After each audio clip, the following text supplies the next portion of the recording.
Today, we're going to talk about setting SMART goals and what does the acronym SMART mean and how you can use that to help you set better goals that you're more likely to achieve. You've probably heard this acronym before, and there's some, I hear discussion all the time in training groups as to what SMART stands for and how it can apply to setting goals. I'm a big fan of when I set goals of sitting down and thinking about why. Not why, but sitting down and really testing my goals to make sure that they are SMART. And here's what the SMART stands for. So the first is S.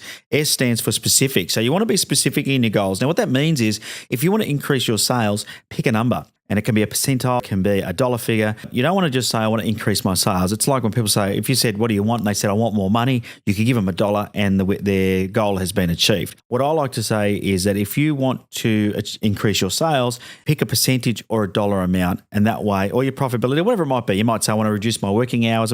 Doesn't matter. You've got to be specific. That's the crux of it. So the first S is for specific. So if you set a goal and it's not a specific, it's crystal clear, then you need to continue to work on that goal until it is specific. You can't move on until you've done that. The M in SMART is for measurable. Okay, so now we've got specific, now it needs to be measurable. And measurable means that it needs to be a number or something that can be measured. If I said my goal was to increase my sales by 20%, well, I know that can be measured, right? Because if my sales were $1 million, a 20% increase is 1.2 million. So now it's about being able to measure my increase and know exactly what percentage I'm up to. So they have to be measurable. If a goal's not measurable, it's too hard to track. If you can't track your progress, well, then you're just meandering, right? So you want to make sure it's measurable. The A in SMART, so we've done S, we've done M, we're now up to A, is for achievable. It's got to be achievable. Let's say you want to increase your sales by 20%,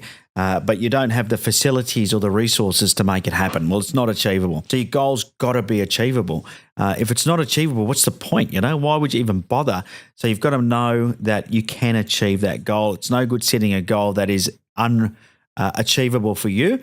And it could be based on your resources. It could be based on your skill set. It could be based on your geographic location. It could be based on limitations on agreements you might have with suppliers or franchisors or anything like that, right? So it's got to be achievable. No good setting a goal that's not achievable. The R is that it's got to be results orientated and realistic. So there's 2 points to the R, results oriented and realistic. Now, results sort of matches up or works together with measurable, right? Because it's about getting a result. So your goal has to be results oriented, has to be about achieving a result, but also has to be realistic. People often say to me, Ben, what's the difference between achievable and realistic? Realistic means that it is, something that is realistically you're going to be able to do. So it's no good saying my goal is to, double my conversion rate in the next 3 days, because that might be unrealistic. Now, it might be realistic for you, I don't know, but what you've got to do when you set a goal, you've got to make sure that it is realistic.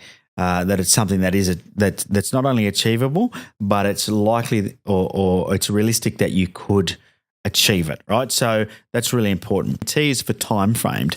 So every goal needs to have a time frame on it. You need to set a date of when you're going to achieve this goal by. So I'll give you an example using the profit increase. So the specific goal could be, I'm going to increase my profitability by 20%. And I'm going to do that, by the end of 2017. So December 31, 2017. So that goal is a SMART goal. The reason is it's specific, it's measurable, it's achievable, it's results orientated, it's realistic, and it's time framed. It's that simple, gang. Doesn't have to be rocket science. But if you're setting goals, make sure you do the SMART test on your goals to make sure that you can achieve them. If you're watching this on YouTube, thumbs up, hit the subscribe button. That way you'll never miss out on an episode. Now we are going to finish today's episode on a quote, as we always do. Let's do that. Today's quote is brought to you by Colin Powell, and he said, "There are no secrets to success. It is the result of preparation, hard work, and learning from failure." Thanks, Colin. Good tip. Until tomorrow, have a profitable day.